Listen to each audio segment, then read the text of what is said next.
anyone second that nomination? Second.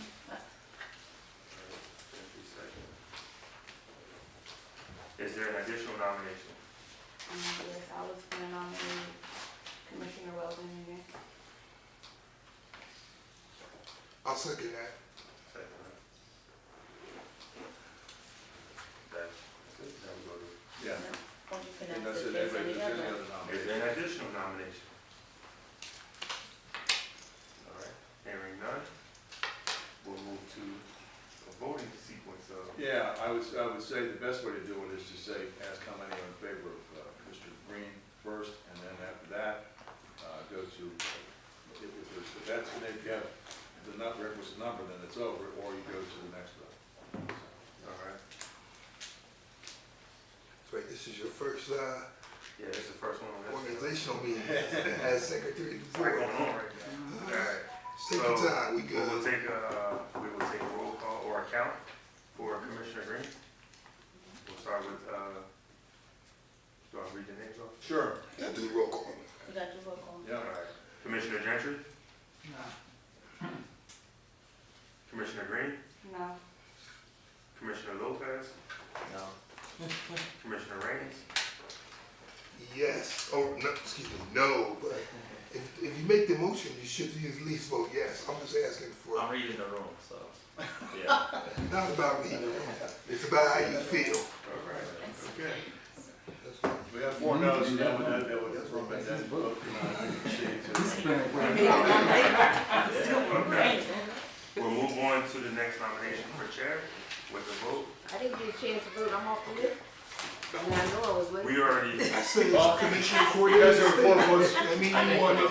There were 4 votes, and you can do for the record if you want, there were 4 votes against already, so it's, Well, at least put a vote on it, I right? can vote on the record. I think I still get a chance to vote. All right. Okay, go ahead and vote. Yes, respectfully. Commissioner State, Respectfully, no.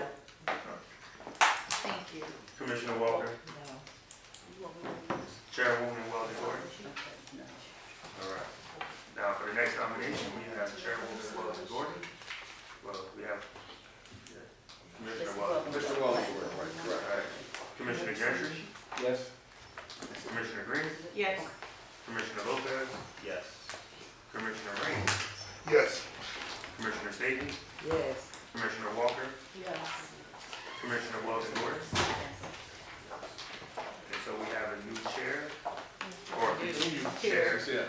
Chairman Weldon Gordon. As the Congratulations. song said, boss is the same as the old boss. Right, here we go. Boom. Thank you. So now, Listen to you. You didn't have it, did you? we have nominations for the vice chair. Mr. Secretary, Yes, I nominate Commissioner Simon Lopez. nomination for, Second. do we have a second? Okay, Four. all right. Nomination. Yes, Raines. Thank you. It is up. All right. Probably for the state to go, one down, and proceed another one.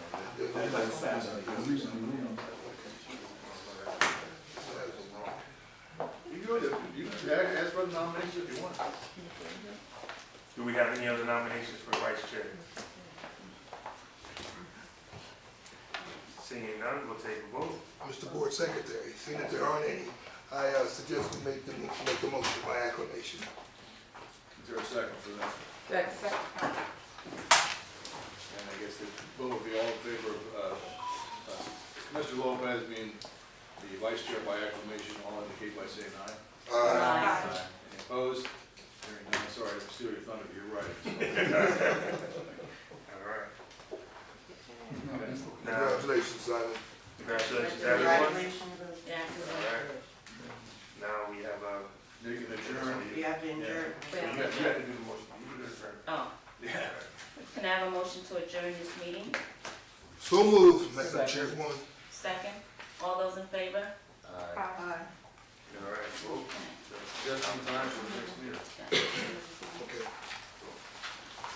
She knows. Yeah, it's separate. Okay. Sorry about that. That's okay. I'll answer. This meeting will come to order. It's to be noted in the book of minutes that require 48 hours Notice of this meeting was mailed to the office of the Times, Trentonian, and the clerk of the city of Trenton, as well as having been posted in the main entrance of the authority, 875 New Willow Street, in accordance with the New Jersey Open Public Meeting Law. Roll call, please. Commissioner Gentry? Yes. Present. Yeah. Commissioner Green? Yes, it has an emergency. Commissioner Lopez? Yes. Commissioner Raines? Yes, sir. Commissioner Staton? Yes. Commissioner Walker? Yes. Chairwoman Weldon Gordon? Yes. At this time, can I have a motion to adopt the agenda? So moved. Second. Any questions? Hearing none, roll call. Commissioner Gentry? Yes. Commissioner Green? Absent. Commissioner Lopez? Yes. Commissioner Raines? Yes. Commissioner Staton? Yes. Commissioner Walker? Yes. Chairwoman Weldon Gordon? Yes. At this time, can I have the approval of the regular meeting minutes being held November 12th, 2025? So moved. Second. Any questions? Hearing none, roll call. Commissioner Gentry? Yes. Commissioner Green? Commissioner Lopez? Yes. It's okay, okay. Take your time. It's all Commissioner good. Raines? Yes. Commissioner Staton? Yes. Commissioner Walker? Yes. Chairwoman Weldon Gordon? Yes. At this time, we're having a report from the secretary. At this time, we do not have a report from the secretary. I'm sorry. At this time, we do not have a report from the secretary. Okay, we're going to resolutions. All right. So first, Okay. first resolution 2537 will be presented by Mr. Tibbs. For the record, this is one that was tabled at the last meeting to be reconsidered today. That we had from the budget. Right.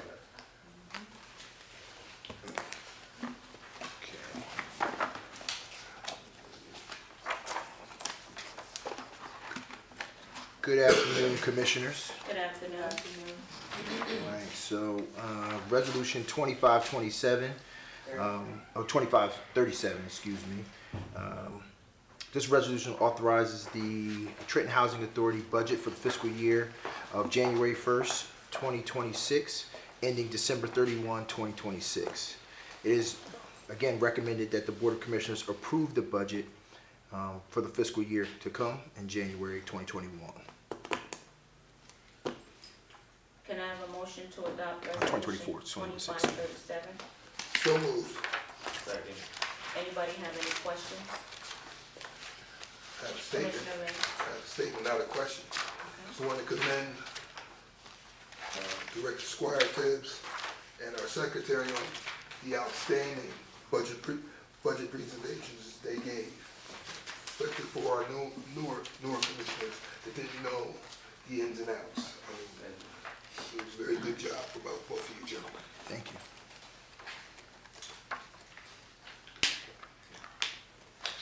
Any other questions? Hearing none? Commissioner Gentry? Yes. Commissioner Lopez? Yes. Commissioner Raines? Yes. Commissioner Staton? Yes. Commissioner Walker? Yes. Chairwoman Weldon Gordon? Yes. I guess I'll jump to the next resolution on the docket is 2539. This resolution authorizes the approval for disbursements for November in the amount of $893,340.19, split between the general fund and the capital fund. It is recommended that the Board of Commissioners adopt the resolution approving the disbursements for the month of December. Oh, excuse me, for the month of November. I'm getting ahead of myself already. No, we're here in December, but this is for the month of November. Can I have a motion to adopt resolution 25-39? So moved. Second. Any questions? Hearing none, roll call. Commissioner Gentry? Yes. Commissioner Green? Commissioner Lopez? Yes. Commissioner Raines? Yes. Commissioner Staton? Yes. Commissioner Walker? Yes. Chairwoman Weldon Gordon? Yes. That's all I have.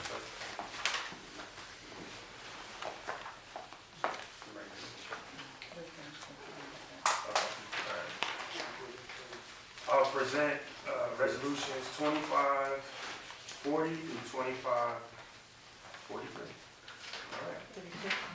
So resolution 2540 is a resolution for the Housing Authority of the City of Trenton authorizing the adoption of the smoke-free policy.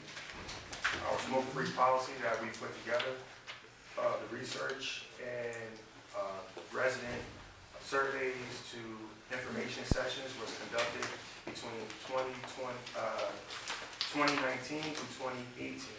Unfortunately, we had received a loss in our staffing, and it resulted in a delay of bringing the resolution to the board. We are now bringing this resolution that is a federal regulation or federal rule through our smoking policy. We are engaging the residents with this particular policy, and we're asking that the Board of Commissioners adopt resolution 2540, which is our smoking policy. Can I have a motion to adopt resolution 25-40? So moved. Second. Any questions? I have, go ahead, Commissioner Lopez. You mentioned when the policy was initially drafted, I just wanted to confirm that according to today, if there were any updates or changes to, HUD's stance on, if there were any updates to their initial regulation. From HUD's stance, we reviewed the necessary documentation. It was more stern in the delivery of trying to, I guess, entice residents not to smoke. But from the actual policy, there has been no additions or amendments to the policy from HUD. It was just the language in which was the delivery. Okay. So you're saying then, just to follow up, that language changed over the years, or that in 2018-19, when they initially implemented this, that was the change of the language? The language has changed today. Okay. Today's language changed. There's another Yes, sir. Commissioner Ring. I know when you first introduced it, there was some confusion on the state having a different standard, the federal government have a different standard, the city has a different standard, and the county has a different standard. So after reading it, I think you tried to chart some middle ground, and I wanted to commend you for that. Thank you. But there was, there's four different rules. Do we follow the HUD rules? Do we follow the City of Trenton rules because we're in the City of Trenton? Or do we follow the state rules because we're in the state of New Jersey? We have the same problem with our building. We're in a state building, but we're regulated by county rules. Yes. And so we try to take some of the most stringent components to help with the compliance, but also knowing that some of these things will be very, very difficult for us to implement. And within the resolution, you'll see terms for when residents sign off on their house rules or they sign off on a lease that says that the housing authority is not the guarantor of no smoking. This is all a community issue. People have to understand and respect the community. But we will have violations as they go through it, where we'll be sending out the different notices. From a preventative standpoint and from a monitoring standpoint, we're researching different mechanisms that will help us identify where units are where people are smoking in, as well as the smoke contents in the air, or whatever this comes from smoke. That's what we smoke. The carcinogens? Yes. Yes. I'd also note that there is essentially what's, I would say, progressive discipline policy here. So if there are violations noted, the third violation does enable the housing authority to take action to terminate the lease. Because I know some of the residents have questions about that. There are teeth in this policy to follow under certain circumstances. Can we, follow-up question, is that right? Sure. What would be the special circumstances? Well, it all has to do with proving the violations at steps 1 and 2. And once they do that, and they follow all these procedures, and they're laid out in the policy itself, it would seem to me this is actually for your, the safer than Lincoln firm would be the one that actually enforce that, because it would be not an attendant issue in the report, but once these different steps are met, I don't want to read them all, because if anybody can read it, but if they're followed to the T, then that does enable the authority to then take the final step and to pursue eviction if necessary, or terminate the lease, I guess technically, yes, which would involve eviction at some point. So. Thank you. My question would be,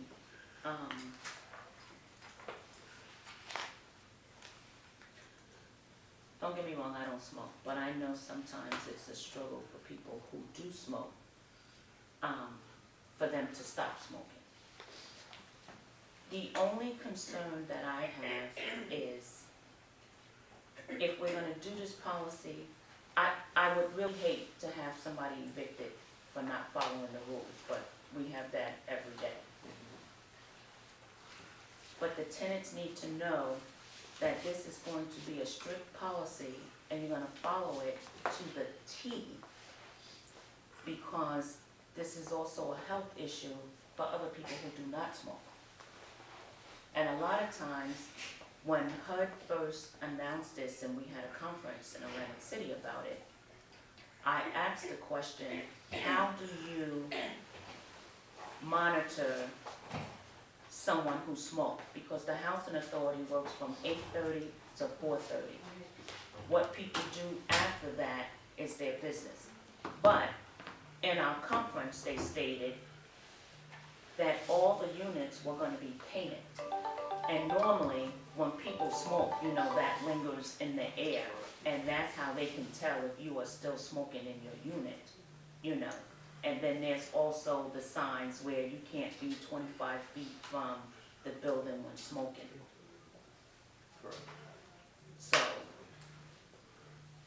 are you gonna have a meeting with the tenants so everybody can be on the same page, and then nobody can come later on when it comes time for eviction time to say, I'm being targeted, I'm being picked on, I didn't know? Yes, so we looked at what the measures that we're taking to introduce this policy to the residents in 2019 to 2018. We looked at those measures and we are reintroducing that. So we're doing a resident education process at the senior buildings, as well as we're putting signage from 25 feet and notices for infractions. So we're going through that process and we're looking to identify additional support mechanisms Okay. to, you know, if it's introduction of nicotine patches, those things.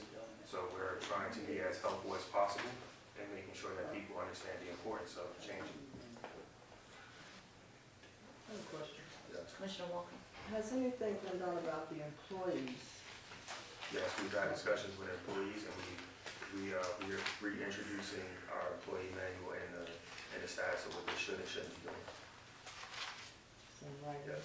It's in writing, We have it in writing and we've had notifications back to staff, especially from the security personnel. Any other questions? Hearing none, roll call. Commissioner Gentry, Yes. Commissioner Lopez, Yes. Commissioner Raines, Yes. Commissioner Stadium, Yes. Commissioner Walker, Yes. Chairwoman Weldon. Yes. Next resolution is Resolution 25-41. This resolution seeks to have the board adopt the compensatory policy for personnel. This policy is governed by the Labor Standards Act, and we're seeking to introduce this policy among staff after noticing we have a large share of our staff that work overtime. They do a lot of community events, and we would, you know, be seeking to make sure that in their absence from the agency or the time that they spent from the agency, they were compensated from additional time off and making sure that, you know, they are taken care of. Just so everybody understands, compensatory time is an option to overtime. So people can be paid overtime if the law requires, if they're certain status employee. But you can offer the compensatory time in lieu of that under certain circumstances, which is what this policy does. And that, well, I'm sorry. No, it's okay. Good. That's in our negotiated agreement with the union. Correct. Okay. Yes. And this would also apply to any non-union staff who would be subject to the same. No, that's how it is with the county. Right, yep. And so this is another way for, equitable opportunities for staff to make sure that, everybody's treated fairly and we recognize the time that's spent in addition to their hours of service. I have questions, but we need to adopt that first. Can I have a motion to adopt resolution 25-41? So moved. Second. Well, Any questions? I have several. Go for it. So, for one, you want to compensate Necessary compensation, offset compensation. for them. What is their job description?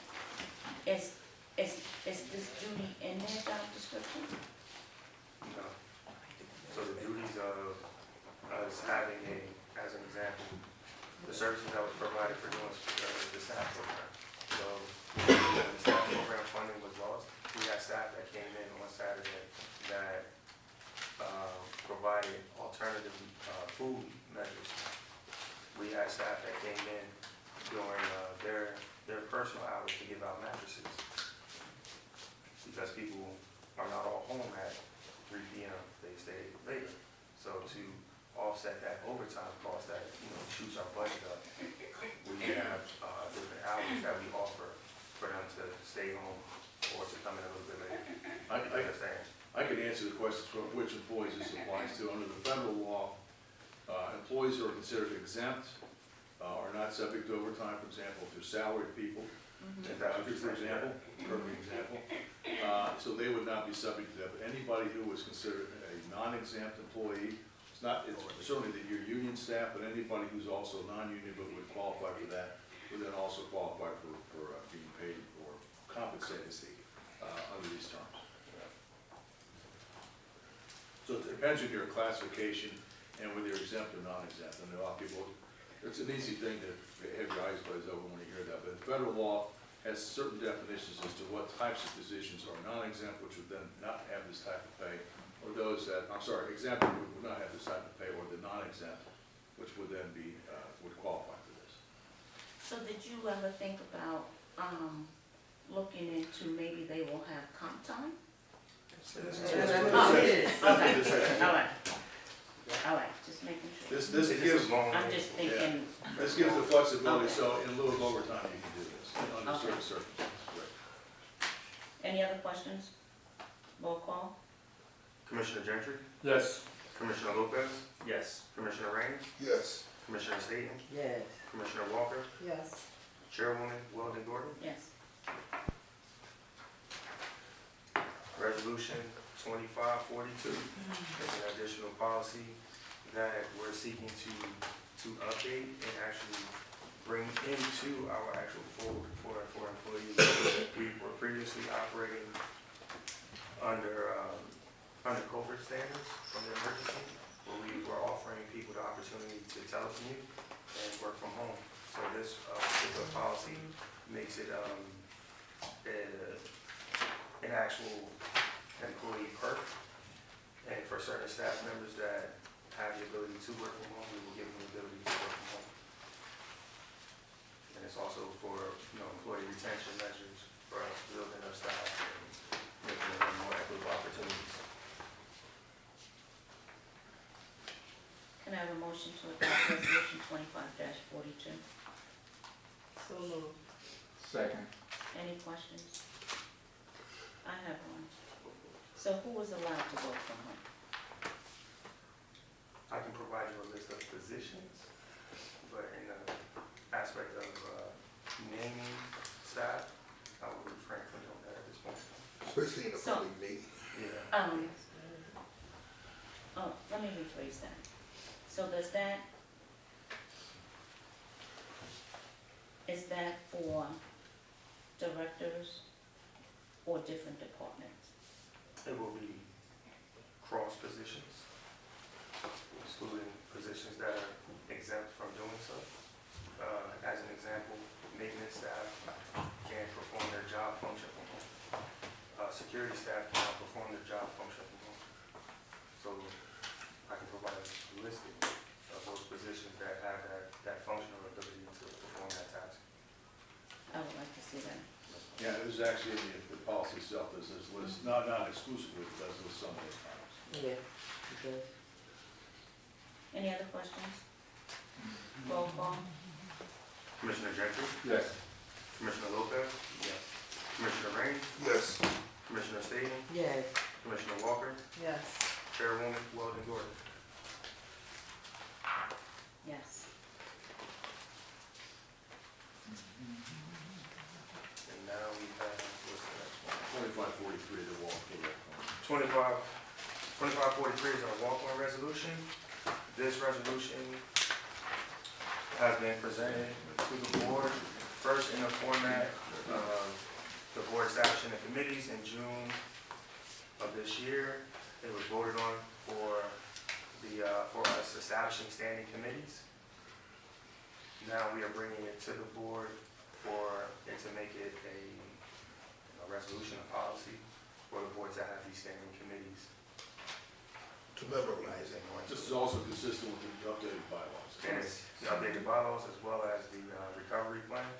So the part of our recovery agreement with HUD, it was strongly suggested that we establish these committees for additional governance, policy monitoring, and financial monitoring. May I have a motion to adopt resolution 2543? So move. Second. Any question? Hearing none, roll call. Commissioner Gentry, Yes. Commissioner Green, Commissioner Lopez, Yes. Commissioner Raines, Yes. Commissioner Staton, Yes. Commissioner Walker, Yes. Chairwoman Weldon Gordon. Yes.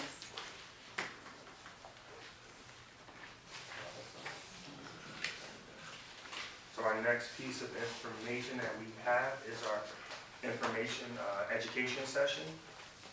And so from an information education session, we will be updating the board on different policy changes and amendments to policies by HUD. I have Mr. Tibbs that will be presenting a policy change that was presented to us. All right, so upon the board request, one of the things we were trying to do is pull together some things that are happening in the industry that make sense and kind of bring it to the board's attention. For this first one, I thought was very pertinent, given the time frame of our budgeting season and going through that idea of kind of solidifying the budget for 2026. The article that you guys have is an article that I was printed out from the most recent FADA magazine, which is our Public Housing Authority District Directors. This article highlights cash management. For the current guidelines have been in place for decades for how PHAs manage the cash management function of their of the organization of the operation, ensuring that the residents' needs are being met timely. Based on this new pronouncement, this may subject some of our funding, meaning that the subsidy would be looked at as a secondary effect as opposed to focusing on the revenues received in-house. So the rents collected that by the agency would need to be exhausted first before we can actually draw down funds. If that being the case, there could put the agency in a situation where we are slow to react against some of the needs or wants of our residents, such as emergencies and things along those lines. So as we move forward in 2026, we took a firm approach in the budget and tried to align that with this in mind. These pronouncements are, I won't say final, but they are preliminary in place with to go into effect for 2026. Unfortunately, this isn't anything that we can do. There isn't anything that we can do as an agency other than try to prepare ourselves as we move into 2026 to address these needs and wants, better align ourselves to increase the revenue streams that we have outside of subsidy. But as you know, when looking at our budget, we receive 60% of our actual revenue stream is derived from subsidy from the government. So with this change or I guess pivot from the federal government, it's very imperative that we are in tune with our costs and our revenue streams as we continue to move forward. which is why we took a cautious and approach of putting together the budget for 2026. And we're trying to make sure that we can, again, address the needs of the residents as quickly as possible as we continue to move forward in our agency. So there are currently, as we stand, or as of right now, there is litigation from both FADA, NARRO, as well as CLAFA, which are the organizations that lobby on behalf of agencies, such as housing authorities, to push back on these potential changes. But as of right now, there hasn't been any directive as to whether or not they'll be pulling this back, or if they're going to pivot or make a change. So as we prepare for January, I know the recent shutdown was pushed out through to December. Going into January, we are potentially preparing ourselves for another government shutdown, and that's what we're actually kind of operating the agency under, that same premise. So we want to make sure that the board is aware, and we are also trying to make sure that the residents are aware of the current stance of the agency, as well as the industry as a whole at this present time. Thank you so much. Any questions? Any questions? Anybody have any questions? Did we already motion? This is This is just education. This is just formal dialogue, communication, education.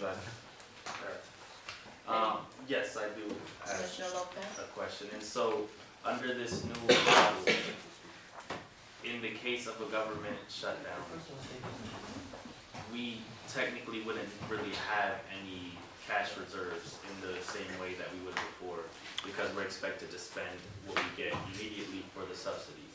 And so, Well, So Mr. Tibbs explained, it's about our rent collections.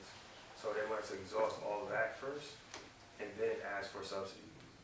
So we still will have our operating reserves, given the case that you don't collect 100% of the rent in a given month. You still can use that aspect if there's a delay from us receiving our operating subsidy. All right, so it's like you have to exhaust Part A, which is our current revenue from residents, then you request for operating subsidy. If there is a delay from that operating subsidy, we would have to use our reserves. Like that. absolutely. okay. And when it comes to the subsidies, we generally have a good idea of what we're gonna get, but there can be changes that cause us to get less than we anticipated, right? Correct. Yes. So that's the main challenge. That's built on the occupancy and things along those lines that, And also for us federal maintaining that. government, Administrative, if the administration decides to fund Change us the at formula. yeah. Okay, Absolutely. thank you. Any other questions, Commissioner Raines? So previously, this past shutdown we had, which was like 40, 45 days. Did they cut down did they cut our funding back any during that time? No, during the previous shutdown, well, take it back a step. This recent previous shutdown, there wasn't any freezes on the accounts. Okay. Prior to that, though, earlier in the year, when we initially, I guess the initial talk of the shutdown happened, they did freeze all capital funds as well as all operating subsidy accounts. So once they locked that down, we were unable to draw down those funds, and we were left to our pulling from our reserves as well as any operating revenue that we receive on a No, I operating understand basis. that, but my question was, this is the longest shutdown that we've ever had from the federal government. They didn't do it then. That's the point I want to make. Yeah, but to that point, the change is with this pronouncement is that now they won't you won't be able to draw down that subsidy. They want you to utilize the Well, cash yeah, on hand yeah. first Board to that secretary point, as opposed to explained that to us. absolutely Or to me, potentially. so I speak for myself. Any other questions? Hearing none, is there any thank you so much. Oh, no problem. Is there any old business? Hearing none, is there any new business?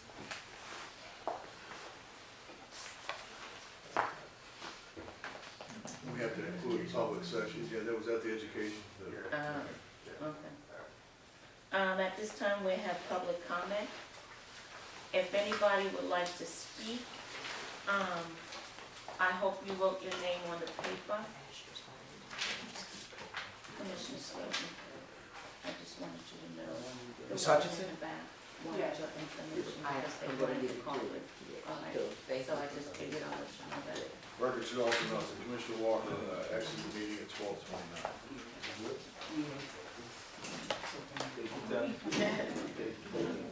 Yes.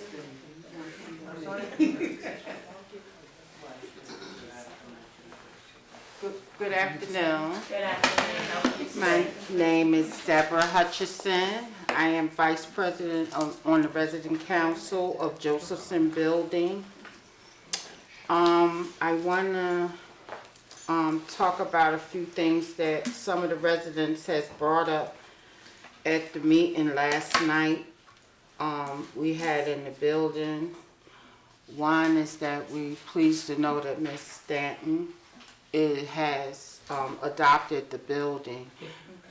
And the second thing is a lot of the residents want to know about the upcoming election for the resident council. They also expressed about the 30-day visitation policy. It was told to us last month when we had our building meeting that once you use up your 30-day, you can't have no more days until however they rotate it or however they do it. It's a grandmother that's in the building. She has 22 grandchildren.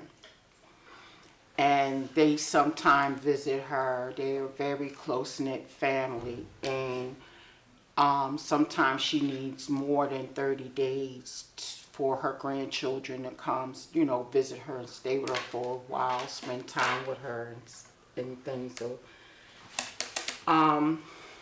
they also expressed that with security, if security has a falling out with a visitor that comes, that they ban the visitors. It was told to us that there is no permanent ban. If a person come there and commits a felony in the building and they ban them from the building, they have 60, 30, 60, or 90 days to be banned from the building, but they are allowed to come back into the building. It was told that head of security said that no one should be permanently banned. That anybody that was on the ban list is now off the ban list and they're allowed to come back in the building. When they ban that person from the building, they take up with another resident in the building. The same things happen with this person that happened with the first person. They told us that if they run out of 30 days, that if I have a visitor and my 30 days is up, I can't go to my neighbor and say, can you put my niece on your list for her to come stay, but she'll be at my apartment. They said it was a no-no. They said it cannot happen anymore and they weren't honoring it anymore. And we have people that's in need of caretakers. They went and followed the proper procedure to get that person approved to take care of them in their unit, but it was denied. It's a lot of other people that has caregivers in there that's not really caregiving. They're just staying there and not helping the residents when people that really need a caregiver was denied. And they want to know what is the proper procedure or how can they go about, what do they do to get their caretaker that was approved through a doctor or brought the doctor's note, and they want to know what can they do to get approved and who evaluates the ones that's already there claiming to be caregivers. They want to know how does this happen. Maintenance came in the community room and we had sewage leakage over there at Josephson. They cleaned it up. They did a wonderful job cleaning it up, making it better, but they changed the tiles in the ceiling, but it's still leaking. It's soiled again. He just changed it Monday, and the mold and sewage and everything is still came down on the new tiles that they put in the community room. We have a door that's in the community room that we have been asking for a long time to be fixed, that we hold bingo supplies in, but we no longer can hold it in because when you pull the door falls apart. And we've been asking for them to do that. Is that a closet door? Yes, it's in the community room. It's the only, well, it's not the long closet door, it's the short closet door by the kitchen. Maintenance, not the maintenance, Trenton Housing Authority, when they hire contractors from outside to clean out apartments, they need for those people that's cleaning out those apartments to clean up after themselves. When they take trash out of an apartment and it drags out and it drops on the floor, we need for them to clean up after themselves to make sure that no one is getting hurt. We asked for them to look at, we have a resident that almost fell on the 7th floor because the tiles, as I said last time when I was here, the tiles are up on that floor. They fixed the lighting, but they didn't do the tiles. And she told us yesterday she almost fell. And she walks with a walker. And she's on that side where the tiles is at. We got new housekeeping in our building, a new contractor in our building. We don't really know what happened to the old one. No one even told us that they were going to be looking at new contractors or a new contractor was coming. We just know it was a change. The person doesn't speak any English. I spoke with her myself. She does not speak any English at all. And that's the problem when we're telling her to leave a door open and she couldn't understand what I was saying. She just kept saying yes, yes, but she never understood what I was saying. The tile on the elevator, inside the elevator, is being knocked loose. We told them about it, but before long, it's going to be off the wall. So we don't know what they can do about that. Okay, Ms. Hutchinson, Mhm. I just wanted you to know that your time is up. Okay. Some of these issues I would like you to talk to Patrona about.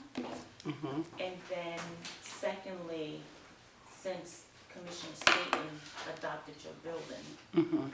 you can talk to her about some of the issues too, and then she can bring it to the board. Okay. All right? Thank you. Thank you so much for your time.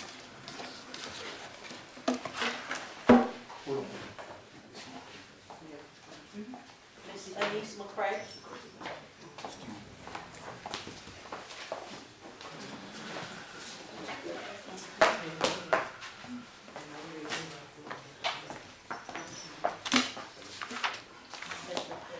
Hello, my name is Miss McCray. I live in Josephson, and I'd like to thank you for putting those no smoking signs up.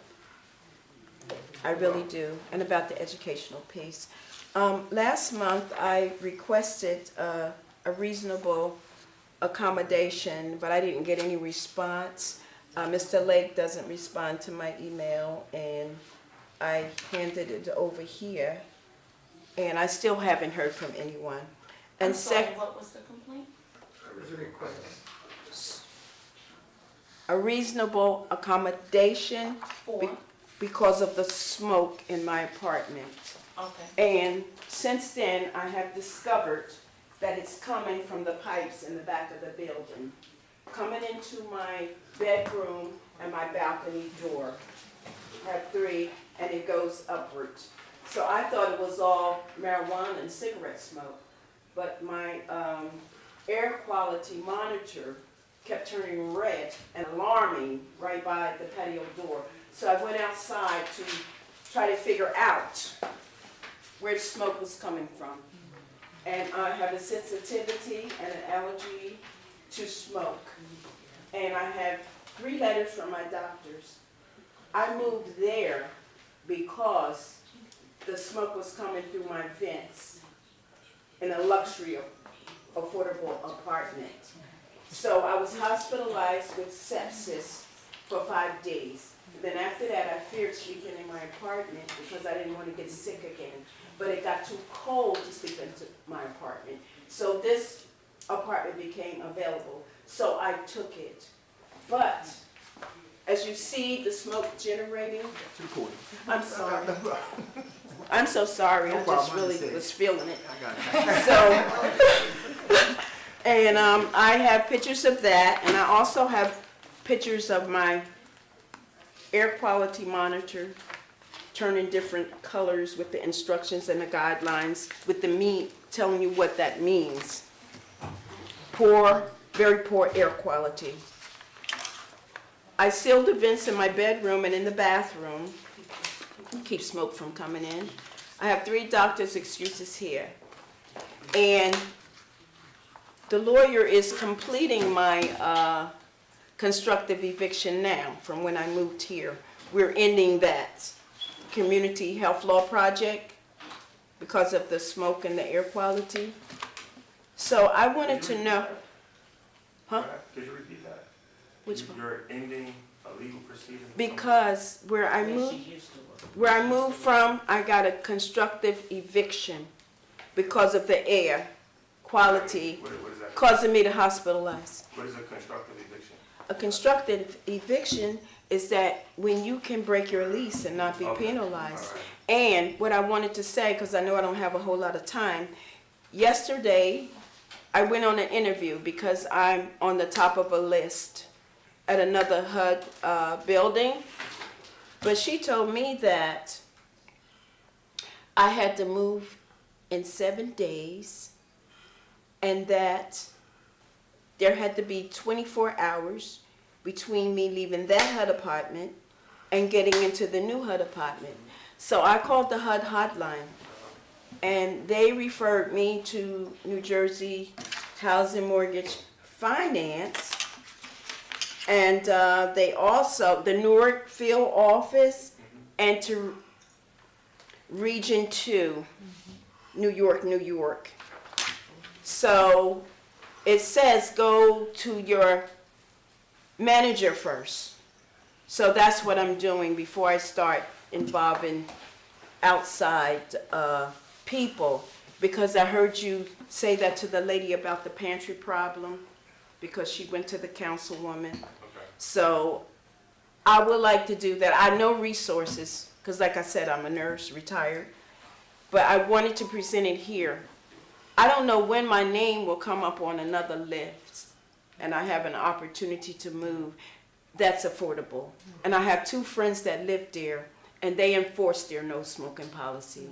And my thing is that other people may not be as sensitive as I am, but I'm immunocompromised because I'm a cancer patient. So it affects me differently than other people, even the smell and the taste. And thank you so much. I'd like to know who's going to assist me in this matter or who you're going to refer me to, because I go back to my interview tomorrow. She canceled, but I left and I called her back. I said, well, somehow I'm going to get the money. Please don't skip me. Keep me on the list. So she rescheduled me from Tuesday to tomorrow. So I go back to her tomorrow. I really do have to move because it's detrimental to my health. So I'd like to know who's going to assist me or refer me to someone that's going to answer my emails, before I start going outside. Can I ask you one question? Yes, before you sure. sit down? I'm sorry. I move around. So you say you had an interview tomorrow, so do you want to move or do you want to stay? I want to move because I just, So since you want to move. I smoke in a mat. I sleep in a I get it. But Okay. since you want to move, why do you need to talk to somebody? Because you already made up your because mind of that you wanna move. the HUD regulations. I saw her Tuesday. She said I had to move in 7 days Okay. from this apartment to the new apartment, and there had to be a 24-hour lapse between me doing that, so I don't see the possibility. But I have 3 letters from my physician that says that it's an emergency for my health and it's hazardous. Okay. So the executive director will have a conversation with you Which today. person is that? Thank you. Miss Rolette Hamilton? I'm sorry, Hammond. What's his name? I was just checking if I got married. Good afternoon. Good afternoon, how are you today? I woke up, I am blessed and highly favored. Pray the same for you all. Yeah. My name is Rolette Hammond. I live in the Josephson building. That's what I'm supposed to say. Yeah, all right. So, What floor? I'm sorry, apartment 705. Thank you. Thank you. First things, let me just do this first. Every time I come in here, I see this flyer on the table. It's Wellness Wednesdays, something we partner with other people with. Could someone make sure that we get that in Josephson, please? Because we don't get this. It would be really nice. Thank you. All righty. Okay, I'm gonna check off as I go along because Debbie we're on the same council. So, the one thing about the cleaning people who do the moves and clean up the apartments for new residents, they like to throw things over the terrace. Okay, and as they do that, they don't clean down the street, on the ground level. And if they do a blankety-blank job. We need a social worker in our building. We've got a lot of people in the building who are sick and shut in. And it's not a temporary thing. It's like some of the things are going to be like this. It's going to be like that until they go to see the Lord. So that's one thing. She talked about the young lady who doesn't speak English. We talked about the tiles. So maintenance put in the new tiles yesterday or day before yesterday. And already there's soil because the problem is not the tiles. The problem is that we have a leak in the sewage in the ceiling. And it's extending from the community room all the way to near where the pool room opens, which is maybe about 40, 50 feet. So every time they put a new thing and wasting money, it's going to soil again because the root of the problem is not being taken care of. All right, somebody got shot and you're putting a Band-Aid on the bullet wound. And that's how it's working out. Okay, let's see. Laundry room. We've got the 2 front loaders are broken again. I'm sure somebody did something.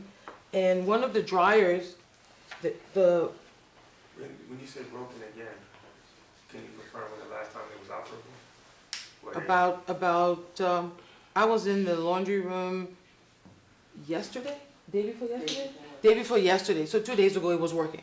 So 2 days ago it was working and now it's broken. Now, somebody made a comment that it's broken, I checked it, it's full of suds. And the middle, we have 3 dryers, the middle dryer, it doesn't close, like the magnet doesn't work, like when you close it, there's a magnet, so it won't close, so nobody can use that either. The machine where the carts for the laundry, for the machines is dispensed, it's been broken now for almost, 2.5 months about. So you can put money in it if you have a card to put on your card, but you cannot get a new card. So that's what's going on with that. Our manager called and the people who are supposed to fix it supposed to be there tomorrow. So they've been coming tomorrow for the card dispenser, but we also told them yesterday about the machines. Yes, All right. Okay, dispensers. And for someone coming tomorrow. Okay. So wanted to see if Trenton Housing Authority could help us in the building, in different buildings, to bring in some help in reference to training people on how to, let's say Mary is in her apartment and let's say she had a drug overdose, right? And I'm there and my first thing to think about is to either run away or put water on Mary, all righty, rather than see if somebody has some Narcolone. So what I would like to ask is, can we partner with somebody who can train people in the building and give them, even if it's just one. Because if somebody is in trouble in an apartment, so if I'm in 705 and 703 is in trouble, I'm gonna go down there and see if I can help, call 911. And if I figure it's drugs, then I keep Narcolone in my apartment, okay, and bring it to the department, donate it to us, and train people in the building so we can be able to help our neighbors. Because we are in, just I don't know how it's going in other buildings, but we're taking people to the hospital and some of them not coming back. And I think that this portion, even though we're older, you know, but some of this stuff is preventable. Okay. Okay, so we were talking about the smoking thing. Thank you. The smoking, the last thing? All right, in that case, let's talk a little bit. I want to tell Ms. Green, Kaya Green, Tanya Grant, I don't know your first name, Mr. Tibbs, Mr. Darren Green, Kevin, your IT person, all of them have worked with us as we call with our concerns, complaints, issues, and everything, and they've been very gracious about it. So I complained about the computer and stuff the last time. Well, guess what? I got a brand spanking new one. It's gorgeous. Kevin came in and fixed it. I can't wait to email Ms. Kaya Green from it. So, and thank you too, sir. In that case, I can wait the next one. Thank you. Thank you so much. Ashley Love.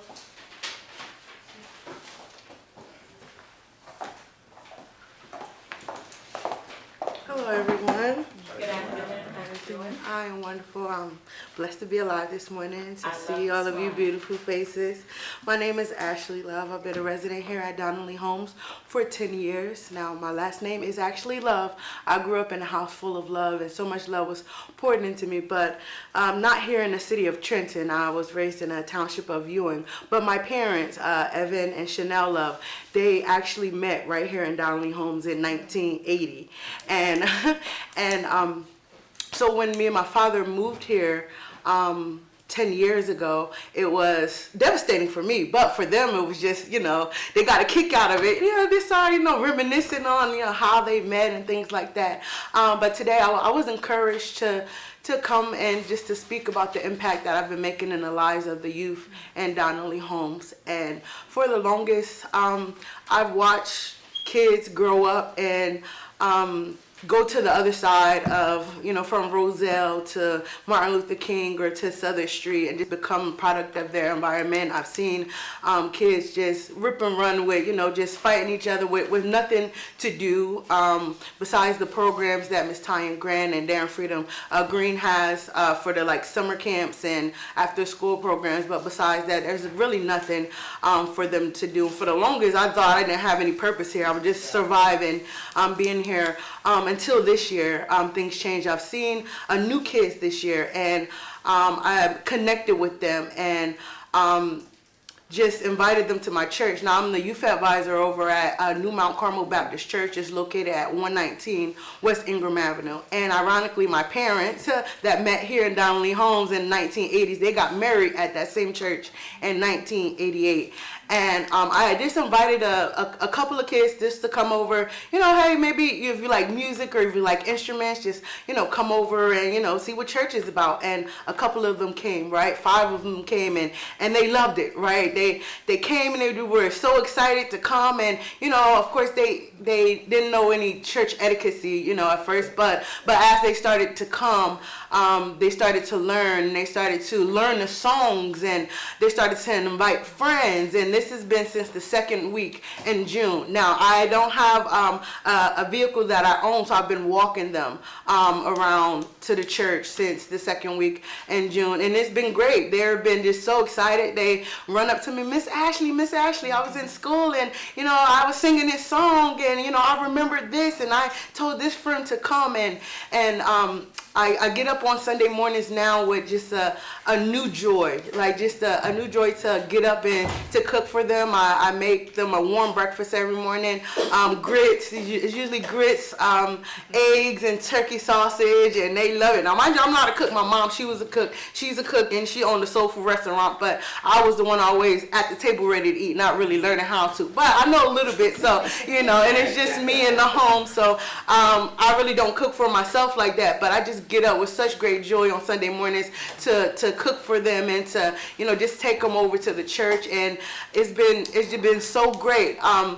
Back in August, I went out to Foreman Mills and I bought all of the young men white shirts, white collared shirts, and the girls dresses with stockings. And when I tell you their whole attitude changed that next Sunday when they were in uniform, they felt so good and it was like a newness to them. They walked in with confidence and they were up singing and up testifying. I'm just like, oh God is good.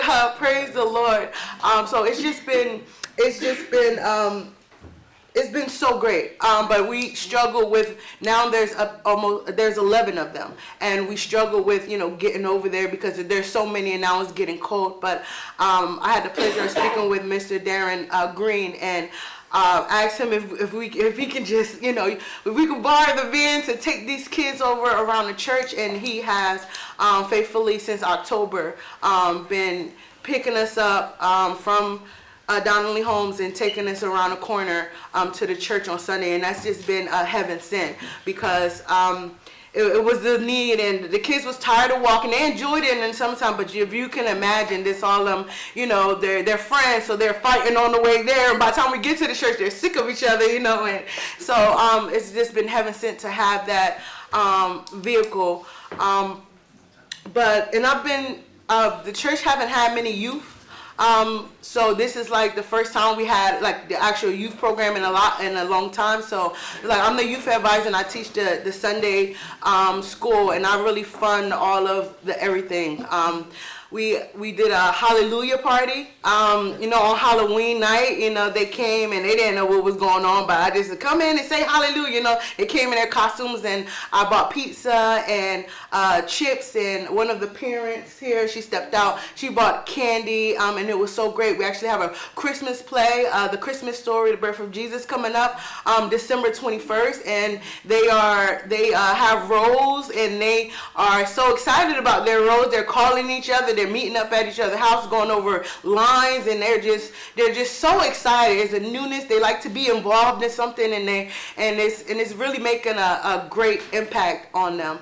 But you know, funds is running a little low. You know, the church we try to fundraise and things like that, but you know, I do what I can, you know, what I have, you know, I don't have much, but I try to, you know, I get a knock at my door now, and it's not just Sundays, now it's every day of the week. They see my work card pull up, and they, Miss Ashley, he has some bubble gum, and it's just so great. And for the long time, I just was surviving over here. Now I really feel like I have a purpose. It meant something all these years for me to be here, because the impact that I'm making in these children's lives.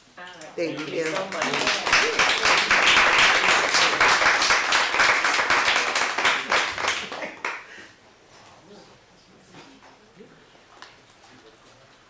I met her.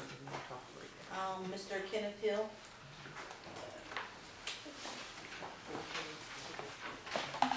Good morning, board. Good afternoon, board. There's a couple things from Prince Towers. Number one, 811, Mr. Philip Roberts, his fire alarm went off. He called security to tell them about it, and no one answered.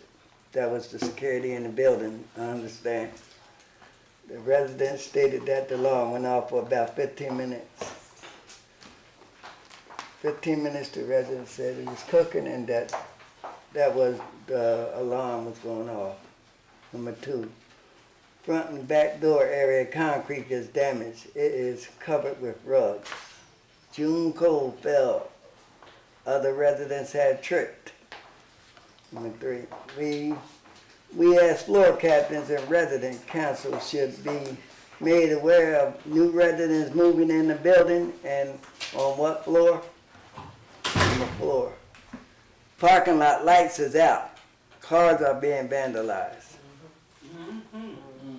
Our lights is out. We have to sometime walk the people, if they allowed us, to their cars. The aides who come at night, we walk them out to the cars if they allow us. Some of them park in the front.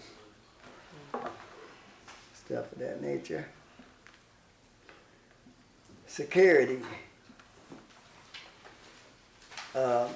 Like the armed guards, do they supposed to be back there sometime with the lights on? We had one guard that was back there. He would park back there and the lights would be on, and that would help out. From like 12 midnight to 3 in the morning, I've seen him back there a couple times. Are they walking the perimeter? Is that what you're? He parked the car and he come in the building. He goes up the steps in the building. He do. But I'm saying, by him parking that car, that makes a difference with the lights on. He'll leave his headlights on, is what you're saying? The lights, flashes, like the police. Oh, okay, got it, thank you. Yeah, That, at this point in time, that's a part of our fire watch for the building. okay. So that's not like a continued service that we'll be able to maintain for next year. Okay. But we'll look at providing additional support And then like, me and a couple of residents was talking. I was like, well, y'all call over 875. I said, ask for Miss Tammy Grant. I said, she'll come over here. What she do? If you call her, she's here, she'll come over here. So, you know, just certain people with certain things. We the French Tower. What do you mean by you call Miss, what do you call? No, I'm saying when she's here, when she's working, and it's a problem, she'll come. Okay. If she get time, she'll come over and. And that's security or? Security. Okay. And that's what I'm saying, so she'll come at what point in time, like the? Yeah, to see what the problem is, if Okay. she's working, Okay. you know. So we feel comfortable with somebody coming to hear what's going on. And residential rest towers. We, the we the residents of French Towers, thanks to board members, all of you guys, for taking time out. We come up here, we know 365 days a year, all the meetings we come to, you hear what everybody had to say, and you got to go through a lot of stuff. So, but we appreciate coming here and letting y'all know what's going on with us. We also like to thank Mr. Leggett, because he's always on hands when you call. Trenton Housing staff members, the French Tower staff members, and last but not certainly, Mr. All the Time, anytime you call him Mr. Green. We'd like to thank Mr. Darren Green. And also, I would like to bring up that a lot of times, you know, you have problems in buildings. You're gonna always have something somewhere. But we have a lady, Pastor Sadie Graves, she's been in the building 15 years preaching and having Bible study, coming downstairs. It's wide open to anybody. So we feel the presence of God in our building each and every day, because we know we're being prayed for, we know we're being thanked about. And not everybody had it. So I'd like to thank Pastor Sadie for what she do to get the residents to come down, those who do. And I'd like to thank Ms. Kaya Green and Ms. Tanya Grant for helping us with our activities, and the enjoyment we get out of that is picked up tremendously. And God bless you all. Have a good day.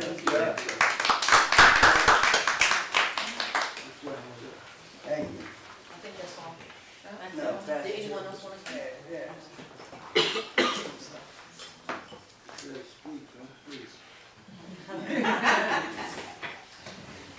Praise the Lord, everybody. All right, yeah. Well, I just want to say thank you to Can you tell me your Mr. name Clint first, please? for your leadership. Excuse me. I'm sorry. Your name? I'm sorry. My name is Pastor Sadie Greaves. I'm in French Towel, 630 West Lake Street, apartment 910. been there for the last 15 years. I came in as a young lady and I'm still there and I'm growing old. Coming up on 70, I think I'm doing pretty good. God is good. I'm listening to everybody else's planks from the different buildings. I began to think I was living in heaven over there at French Towers. Oh my goodness! But God is good nevertheless. I have a question that I want to ask because of a problem that I had. The question is, what constitutes an emergency at 2 o'clock in the morning that would that the staff, the emergency staff, would come out to handle the situation? The reason I'm asking this question is because on the 17th of November, I have one. It's just one floor above me. At about 2 o'clock in the morning, I was sleeping and I heard this noise and I got up, and I got up I think a little too late, but there was water coming down through the bathroom, and I think I'm the only apartment in the building that has a drop ceiling like that. I was told that, and the water was streaming down, and it was streaming so bad till the towel in the bathrooms fell down. I have pictures if anybody want to see. And then the water proceeded out into the bedroom. I jumped on the phone and called security. She called over to wherever emergency is. Then she said, they say they coming. So then about an hour I called back because no one had called me. They took my phone number and everything. Nobody reached back out to me. So I'm concerned now because the way the water was pouring down, I'm sure it was getting into the light switches and things like that, and I felt insecure. And so I called security back, and she said, well, I called them, and I called them a couple of times, and she said, I called a lady upstairs, and she said that, oh, she left the water on, and she forgot that she had the water on running. And so I said, okay. So then I said, who's coming out here? So she said, I done called them a few times. And she said, let me give you the number and you call them. So I called, and the lady said, somebody is going to come out. We calling, and we trying to get somebody out here now to see what's going on. In the meantime, my whole apartment is being drenched. The carpet that I had put in on my, paid for myself, it got drenched as well. And the water is pouring down and it's dirty. The walls are saturated with water in my bedroom and in the bathroom. The towel is falling and everything. Nobody came out. Nobody came out. So the next day, we were the same day because it was on Monday morning, before, 2 o'clock on Monday morning, a.m., that we was also having the fire marshal to come out. So the fire marshal, nobody came from, I called maintenance, I went through the channels, I called downstairs, the manager, I called all around. And nobody said, okay, everybody was saying, okay, somebody is gonna come out, somebody's gonna come out. So then now the fire marshal can't come in, nobody has came out. And it's maybe about 12 or 1 o'clock in the afternoon when he came in, and I'm still sitting there, can't use my bathroom because all the derby is down in the bathroom. And so when he came in, I wouldn't turn on any lights because I was afraid that I didn't want to get electrocuted. And so I was afraid to turn on any lights. So I said to the maintenance man came in with the fire marshal. So I said to the fire marshal, I said, oh, I'm glad to see you. I said, now you can give me a better idea whether it's safe for me to turn on these lights or not. So the maintenance man came in at that time, and because he was with him, and he went and he started looking at the lights, and he said, oh yeah, you can turn them on. And the fire marshal, he went over and he looked and he said, I'll take a note of this. He said, I'm taking note of this. So they said, well, somebody is coming back. Now this is the same day, but all these hours later, nobody came from an emergency service to give any assistance, to do anything. Okay, so after they left, I'm expecting somebody to come in and try to help because I have an eye problem. I couldn't see to do the cleaning or none of that stuff. So I'm sitting there waiting, Nobody came. And here it is, 4 o'clock in the evening, in rushed Fran and the maintenance man, and Fran grabs the broom, and she started getting up the towel and things from that fell from the ceiling. He's checking to make sure I can use the lights. This is almost going into the evening. Why did I have to wait on an emergency call that long to try to get somebody to come out and help? I could have been electrocuted. Anything could have happened. I'm not gonna think, of the bad possibilities. Okay, so nobody came out of all that time. So my question is, what do the house have to be on fire and the building actually, what if it catch on fire and start burning down and the fire alarms don't work or I can't get, what do it take to get emergency? What is emergency? Can somebody? Yeah. I'll stand up to that. And I'm gonna look into your incident because I didn't hear anything about the 17th, but any active leak is considered an emergency. And you did do the proper thing by calling on call, and they did the proper thing by calling, I guess, reaching out to security. Security reached out to whoever was on call, and I'm going to look into who was on call that evening and why it wasn't handled the following morning. So I'll look into it and I'll give you an update on that. Thank you so much. I just have one more thing to say. I'm sorry. Go ahead. I just have one more thing to say. Our building is a good building. French towels. We don't have a whole lot of problems. We just have a few. One problem that we do have with the residents is that they get unruly sometime, and the complaints are presented here by Mr. Hill, and he tells about how the residents, how they get unruly sometime. But just writing a piece of paper and putting the complaint in is not doing enough. Because it's the same residents that's constantly doing the same thing, cursing and being belligerent in all the areas and things like that, and getting drunk, and it's just ridiculous. But overall, our council do a good job. Thank God for Mr. Green. He's very visible when he comes to our building. He helps us out. He helps us to the point where we don't need a social worker, because he does such an excellent job. And our residential council do an excellent job as far as keeping us abreast of what's going on and what's not in housing. Thank you, Mr.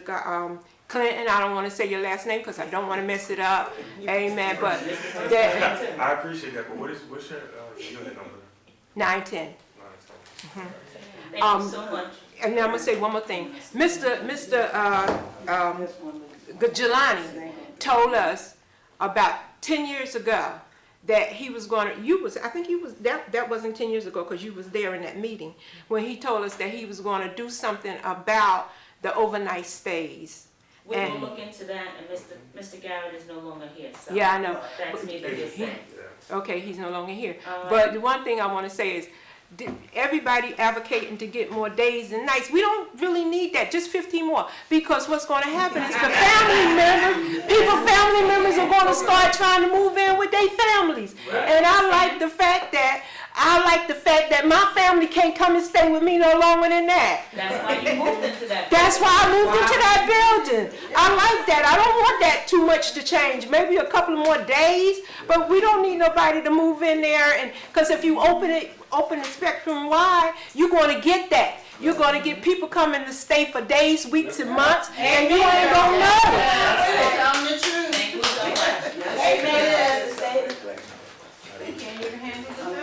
That's right. There's one more public comment. I thought Y'all you be was the last blessed. one. Y'all have a blessed day. Hi, good morning, good afternoon, good.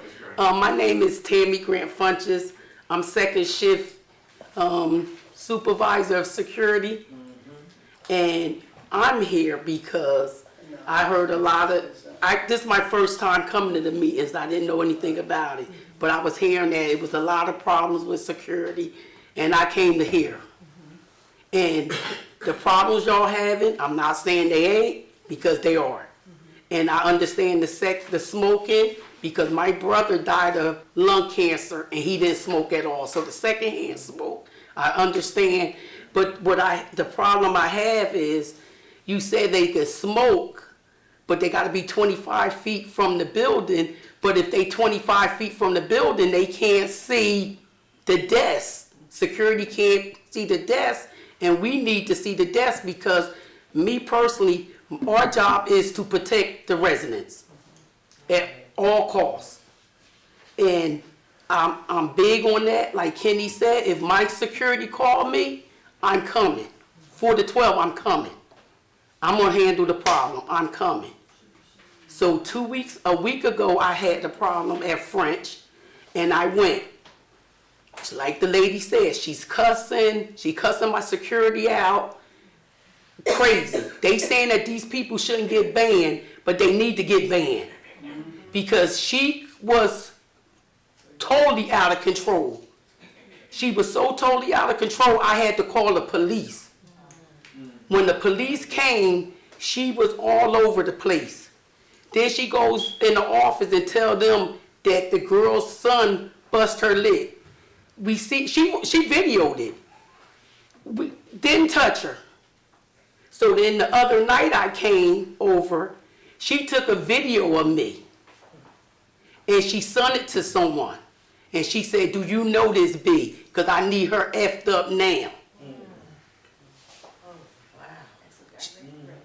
And so I went to management. I'm doing all the proper steps. They have not did anything. So I went to the police on Monday.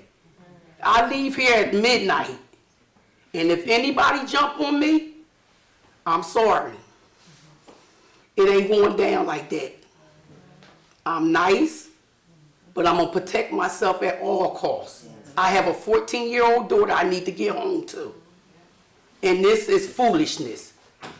To send a video of me and say something like that. And the only good thing is the girl that she sent the video to knew the other girl in the video.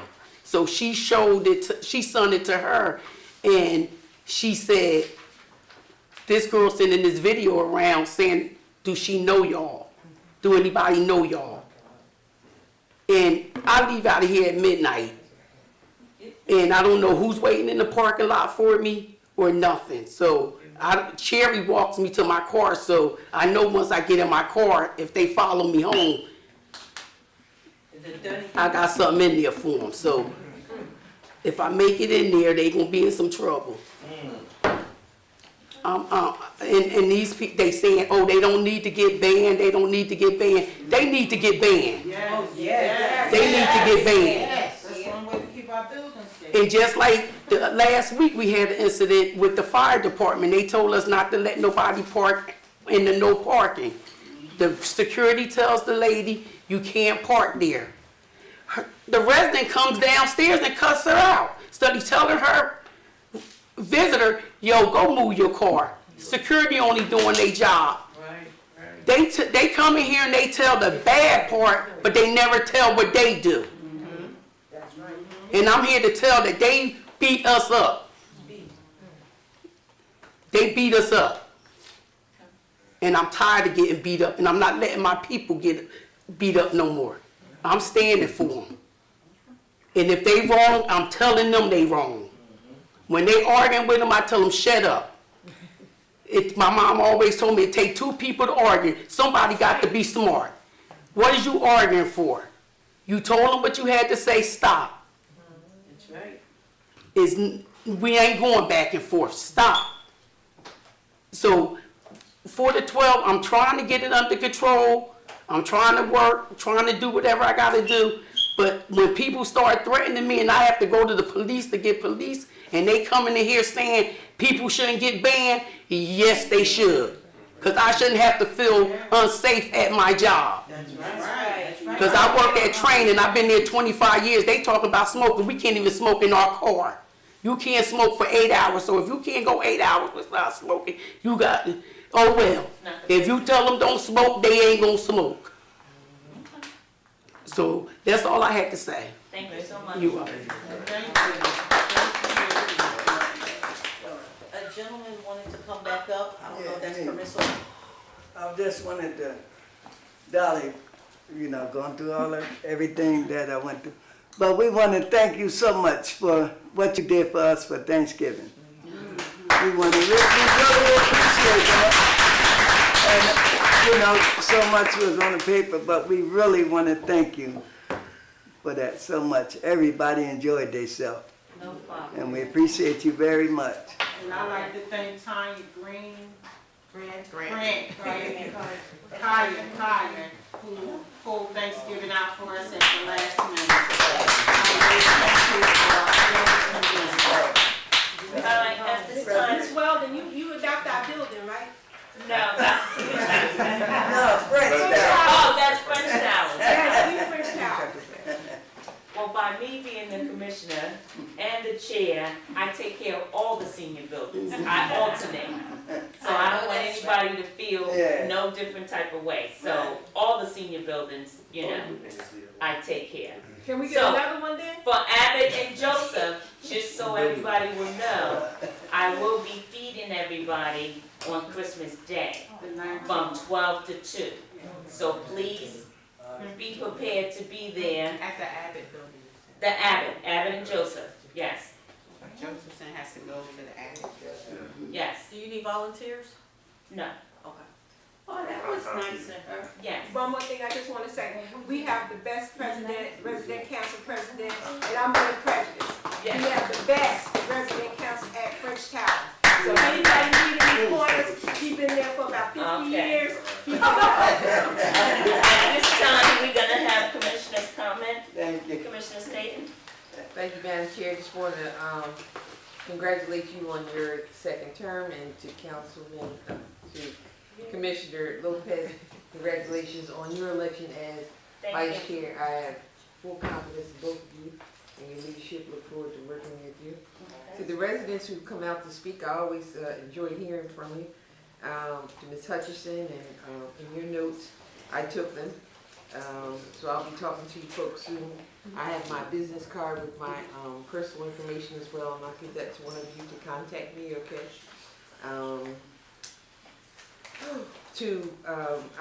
I was so looking forward to meeting Tammy Grant. I'm so glad you came up, because I really have a problem with security. I just always have a problem with security. So you kind of renewed my faith in it. I'm glad to know you are there from 4 to 12 in business. I'm sorry that you had that experience where your safety was, threatened and compromised. But I am sure that you will do just fine. But I appreciate what you do for residents. I really do. I was so glad to hear about you. To Sadie Green, thank you for all that you do at the French Towers. There's nothing like being grateful and being able to be in an environment where you're able to praise and to worship and to praise with your fellow residents, because once you live in a building like that, you're all in close quarters and stuff, you are like family. Yes. And so it really does take that kind of togetherness to move things forward and not be alone. And so glad that you're there providing that guidance through your Bible study. Thank you. Thank you. I'm thankful to Director Godfrey for the public education session that he is starting with us, because it was one of the things that I asked for, because I know that I don't know a lot of things, and so it just helps me to kind of keep up, and so, because the more I know, the better I'm able to help all of you. Right. So that was really good. Don't want to keep everybody. Too bad the Ashley, what was her last name? Love. How about that, right? That was such a great story that she was able to get a hold of those youth to come in. 11, that's something. My church, one soul is just wonderful. 11 is even better, so that was good to hear. I hope that that Mr. Green can continue to help them with the transportation. It is getting cold and kids do get finicky about stuff. But if you can, that's wonderful. I think that's all. Oh, and listen, I had a death in the family last week, and it was sudden and it was difficult for me and my children. And I shared it with the board, and they sent me this wonderful little flower arrangement, and I got it yesterday. I just want to thank you so much. I came home. My heart was still heavy. That was very nice. That's all I have. That's all I have. Commissioner Raines? Just congratulations, I believe it's your 6th or 7th term as chair. You've been chair a couple times since I've been here. Congratulations, Commissioner Lopez. I Thank you. strongly suggest, you learn from the older members on the board and take their guidance not as criticism, but as guidance. All right. We're looking to you for leadership. And this is no,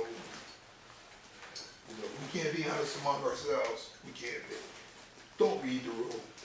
Vote your conscience. That's all I really have to share. That's what you're going to move into it. I have every faith in our board secretary, and I have every faith in our leadership. That's all I really have. Commissioner Lopez? Thank you, Commissioner Raines, for your advice, duly noted. Thank you all also for voting me for vice chair. Looking forward to serving in this new capacity. I'd like to thank everyone who came out today. There was definitely a unique atmosphere, I think, today in the meeting. There was a lot of praising God, and I'm sure that contributes to that shift. I know I got goosebumps at one point as people were explaining the activities that are going down from a spiritual perspective, and so that's always nice to hear because that's just or really more important than certain things that we usually focus on. And so thank you everyone for coming out. There has been a really positive change over the last year and what these meetings look like and feel like, and I just want to celebrate that, especially since we're going to the end of the year and looking forward to how we continue to grow as a community and support each other in the ways that we can and need to. Thank you.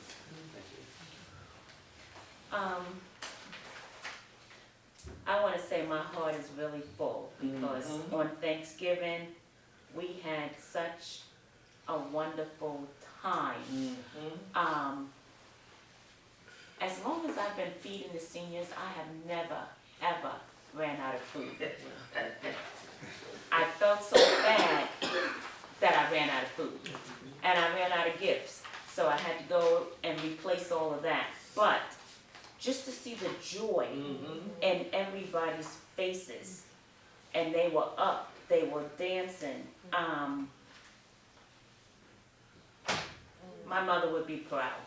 I cried for a minute because I normally spend my money, what I have, on my mother. And by my mother not being here, I chose to do the seniors because that's where my money would have went. God bless you, my child. And I know people think I'm young, but I'm a senior also myself, and I just feel as though the people don't take care of the seniors like they normally do back in the day.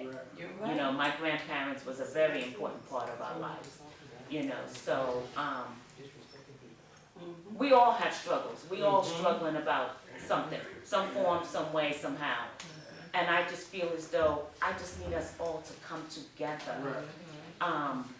Yes, we all have difficult times, but we can't take our frustrations out on other people, you know, because you don't know what somebody else is dealing with.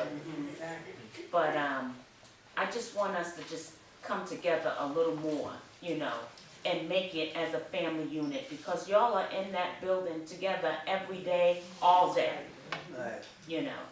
So there are people and places for you guys to reach out to, and there should never be a problem that we can't solve. Amen. You know, we have to know what the issue is first in order for us to solve the problem for you. But if we don't know, there's nothing that we can do. We only meet once a month. Y'all come after the fact, and then y'all tell the story, you know. Did y'all go through the proper channel in order to get things resolved? And if you did, please bear with us. We have a new executive director. We are all learning. We are all growing. So this is something that I think that we can be better at. We all all gotta help one another, okay?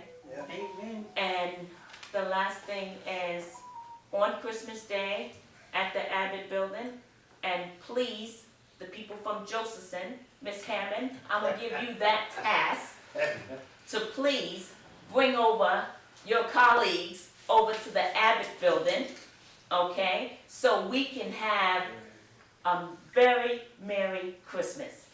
We're gonna have some entertainment, we're gonna have some food, we're gonna have some gifts, we're gonna have a good day.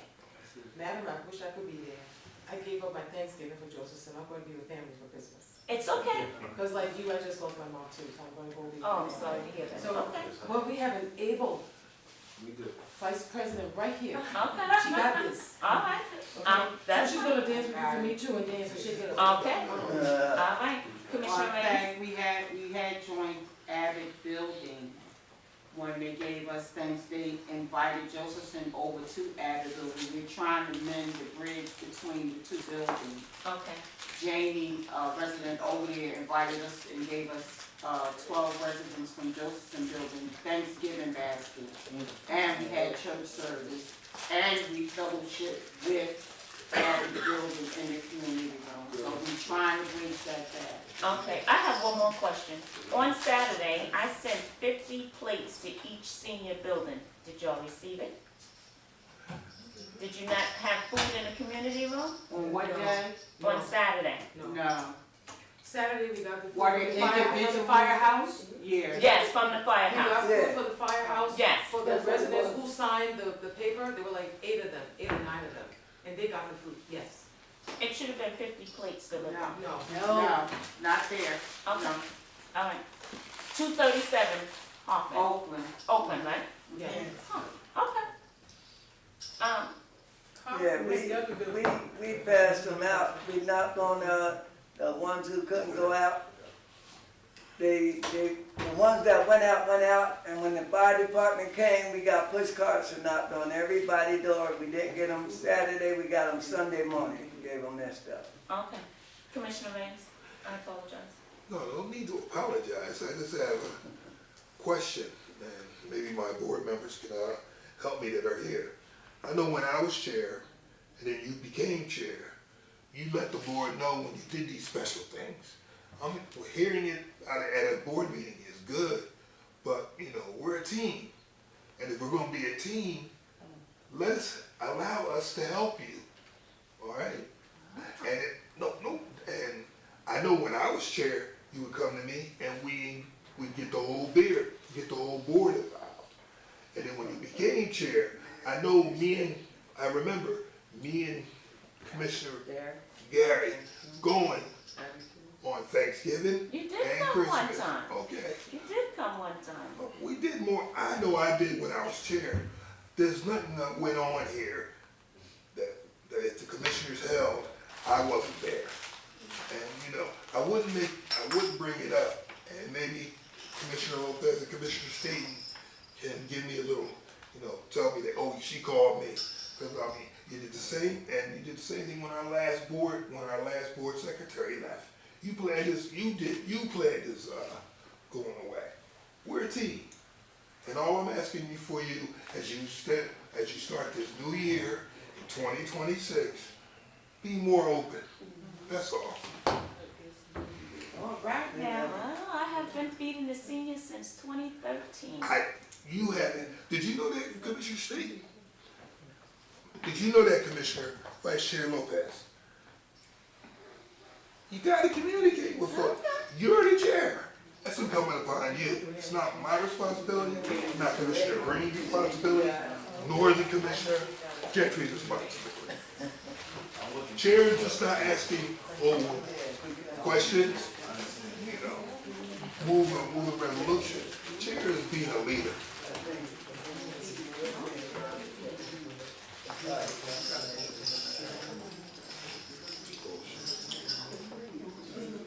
Okay, can I have a motion to adjourn this meeting? Motion. So moved. Do I have a second? Second. All those in favor?